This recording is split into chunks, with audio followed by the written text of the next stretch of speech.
máa lọ sókè president lókè ọlọ́run bá dẹ̀ sọ débẹ̀ kí Mustapha Adékúnlé kò sọ́dá lẹ́bí kankan wọ́n ti pàṣẹ fún wa wọ́n ti sọdọ̀ mọ́ wọ́n ti sọ pé kí Musiliu Ayinde máa lọ sókè kó lọ jẹ president kí Sego ọmọ Adékúnlé ó wà lẹ́kọ̀ọ́ kò sí wàhálà one love flower kò sí pé èèyàn kan dalẹ̀ èèyàn kò dalẹ̀ èmi Sego ni èyí tí mo tẹ̀lé ọlọ́dẹ̀ ṣe pé Sego ti wà ń bẹ̀ tó kò sí wàhálà wọ́n ti ní kí Musiliu Ayinde ọmọ Akínsọ́yà kó máa lọ sókè ọ̀gá lókè pátápátá kó lọ dibẹ̀ mú ìdẹ̀ ní bàjẹ́ àwọn á ní kí Èkó lápapọ̀ ìjọra Òṣòdì ọ̀gá lóṣòdì ọ̀gá níjọra ẹni sọ ìsà ẹjẹ́ kí n láyé òyìn ọ̀gá lóṣòdì ọ̀gá níjọra ọ̀gá ní bádíà ọ̀gá lẹ́nu gbogbo bí tó bá wà lẹ́kọ̀ọ́ 57 local government ló wà ọ̀gá wa rè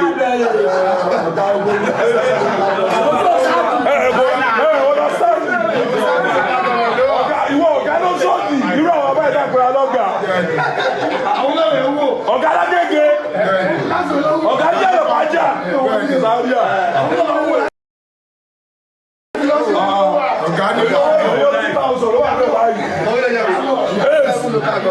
mẹ́rin ló wà bẹ́ẹ̀ wọ́n kàwé dáadáa tiẹ̀. ọ̀gá ní Mùṣí ọ̀gá ní Bàrígà ọ̀gá ní Ìpẹ́jú gbogbo Èkó wọ́n tẹ ọ̀gá níbẹ̀ lálọ́gá wa ọlọ́lọ́kẹ́.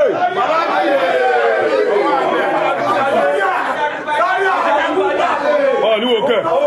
ọ máa wo káàkiri ayé ni ọ̀gá tí wọ́n lé lẹ́yìn lẹ́kọ̀ọ́ mi Musiliu Ayinde ọmọ Akínsọ́yà wọ́n ní kó máa lọ sókè l'Abuja Lagos mélòó ni wọ́n pè wọ́n kàwé náà. 57 local government ó tọ́ o yàrá ọ̀la sọ́ọ̀dì o ó yà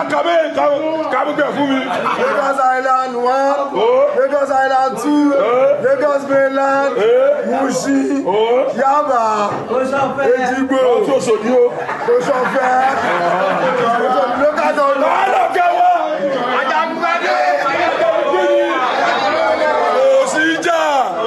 kò sí jà mọ́ kò sí anybody tí wọ́n forí balẹ̀ ń bí ọ̀gá ni aṣáájú ló yàn kò dẹ̀ ní kú mọ́ ọ lójú ẹ mọ̀ pé ọmọ street yàtọ̀ sọmọ gbòòrò o kò lè máa kọjá street ẹ máa rí ẹ kí wọ́n á dẹ́ mu eléyìí ọmọ gbòòrò ó mọ̀ kan tó ń du anybody nínú ó mọ̀ kan tó ń du anybody nínú ó mọ̀ kan tó ń bẹ anybody nínú jẹ́ ọlọ́run ní pa fún wa ẹ káwọ́ sókè fún ọgbà fún ẹsẹ̀ àwọn bàbá alẹ́lẹ́ ìbájú ọba jẹ ó sì yé ìyìn àwọn àbí ẹwà ẹ̀kọ́ pẹ́ jù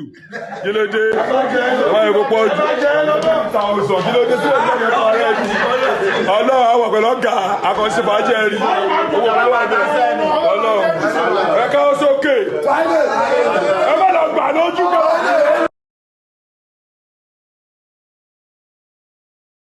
máa lọ sókè president lókè ọlọ́run bá dẹ̀ sọ débẹ̀ kí Mustapha Adékúnlé kò sọ́dá lẹ́bí kankan wọ́n ti pàṣẹ fún wa wọ́n ti sọdọ̀ mọ́ wọ́n ti sọ pé kí Musiliu Ayinde máa lọ sókè kó lọ jẹ president kí Sego ọmọ Adékúnlé ó wà lẹ́kọ̀ọ́ kò sí wàhálà one love flower kò sí pé èèyàn kan dalẹ̀ èèyàn kò dalẹ̀ èmi Sego ni èyí tí mo tẹ̀lé ọlọ́dẹ̀ ṣe pé Sego ti wà ń bẹ̀ tó kò sí wàhálà wọ́n ti ní kí Musiliu Ayinde ọmọ Akínsọ́yà kó máa lọ sókè ọ̀gá lókè pátápátá kó lọ dibẹ̀ mú ìdẹ̀ ní bàjẹ́ àwọn á ní kí Èkó lápapọ̀ ìjọra Òṣòdì ọ̀gá lóṣòdì ọ̀gá níjọra ẹni sọ ìsà ẹjẹ́ kí n láyé òyìn ọ̀gá lóṣòdì ọ̀gá níjọra ọ̀gá ní bádíà ọ̀gá lẹ́nu gbogbo bí tó bá wà lẹ́kọ̀ọ́ 57 local government ló wà ọ̀gá wa rè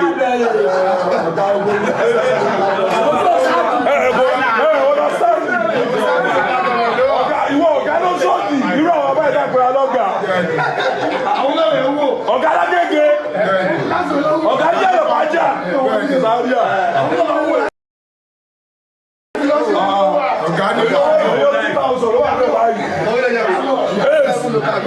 mélòó ló wà bẹ́ẹ̀ wọ́n kàwé dáadáa tiẹ̀. ọ̀gá ní Muṣí ọ̀gá ní Bàrí ọ̀gá ní Péjú gbogbo èkó wọ́n tẹ ọ̀gá níbẹ̀ lálọ́gá wa ọlọ́kẹ́.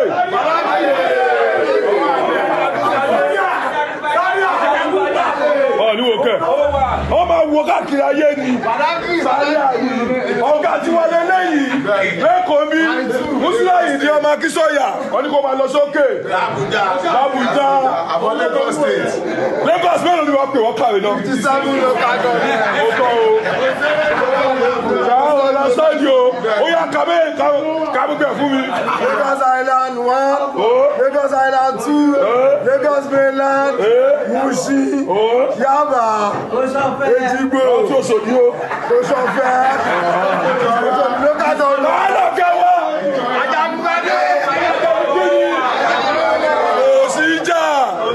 kò sí jà mọ́ kò sí anybody tí wọ́n forí balẹ̀ ń bí ọ̀gá ni aṣáájú ló yàn kò dẹ̀ ní kú mọ́ ọ lójú ẹ mọ̀ pé ọmọ street yàtọ̀ sọmọ gbòòrò ó kọ́ ní máa kọjá street wọ́n máa rí ẹ̀ kí wọ́n á dẹ́ mu eléyìí ọmọ gbòòrò ó mọ̀ kan tó ń du anybody nínú ó mọ̀ kan tó ń du anybody nínú ó mọ̀ kan tó ń bẹ anybody nínú jẹ́ ọlọ́run ní pa fún wa ẹ káwọ́ sókè fún ọgbà fún ẹsẹ̀ àwọn bàbá alẹ́lẹ́ ìbájú ọba jẹ ó sì yé ìyìn àwọn àbí ẹwà ẹ̀kọ́ pẹ́ jù kílódé ẹwà ẹ̀kọ́ pọ̀ jù kílódé sí ọjọ́ ẹ̀kọ́ rẹ̀ jù ọlọ́run àwọn pẹ̀lú ọ̀gá akọ̀ṣẹ́bàjẹ́ rí owó ọlọ́run ẹ káwọ́ sókè ẹ má